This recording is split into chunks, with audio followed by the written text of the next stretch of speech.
गोस्वामी तुलसीदास जी ने रामचरितमानस में कहा है, परहित सरिस धर्म नहीं भाई, पर पीड़ा सम नहीं अदमाई।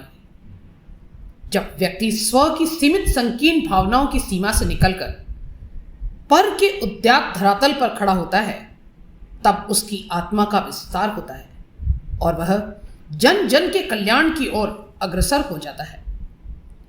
कर मुझे मिला मानव जीवन, फिर परहित करने से पीछे क्यों हटूं। करते हुए जन सेवा के प्रेरणादायी कार्य, दूजों के लिए भी मैं आदर्श बनूं। संकट के वर्तमान दौर में यह बात और भी प्रासंगिक हो गई है। इन्हीं भावों को अपने अंदर समेटे है यह कहानी। महामना मदन मोहन मालवीय जी की यह आकांक्षा थी कि काशी में एक विश्वविद्यालय बने जिसमें भारतीय संस्कृति के वातावरण में शिक्षा हो। उनके एक मित्र उन्हें एक धनी व्यापारी के घर ले गए। मालवीय को बताया गया था कि व्यापारी महोदय विश्वविद्यालय के लिए धन की व्यवस्था कर सकते हैं। सेठ जी ने बैठक का दरवाजा खोला और उन्हें ससम्मान बिठाया। शाम हो चली थी और बिजली के कारण अंधेरा था। सेठ के पुत्र ने लालटेन जलाई, लेकिन थोड़ी देर बाद वह बुझ गई। लड़के ने दूसरी तीली जलाई तो वह भी बुझ गई। तीसरी तीली का भी यही हाल हुआ। सेठ जी लड़के पर नाराज हुए। तुमने माचिस की 3 तीलियां बेकार कर दी, फिर भी लालटेन नहीं जला पाए। इतने में सेठ जी मेहमानों को पानी लेने के लिए अंदर गए।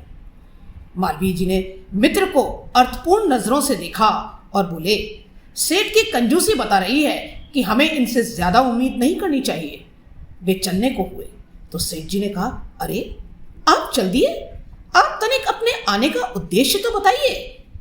मालवीय जी ने अपने आने का उद्देश्य बताया। इस पर सेठ जी ने कहा, विचार तो बहुत अच्छा है। यह कहकर सेठ जी उठे और अंदर से 25,000 रुपए ला करके मालवीय जी के हाथों में थमा दिए। मालवीय जी चकित रह गए। उन्होंने सेठ जी से पूछा, अभी आप अपने बेटे को 3 तीलियां बेकार चले जाने के लिए डांट रहे थे और अभी आपने 25,000 रुपए लाकर दे दिए। यह अंतर विरोध मेरे समझ में नहीं आया। मैं इसे देखकर चकित हूं।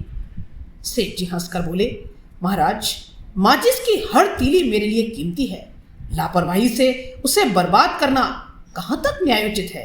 इसलिए मैं बेटे पर नाराज हुआ, लेकिन अच्छे कार्य में कुछ भी नुकसान हो तो उसकी परवाह नहीं करनी चाहिए। सेठ जी की बात से मालवीय जी अत्यंत प्रभावित हुए। आप अपनी करनी से सभी को प्रभावित करेंगे।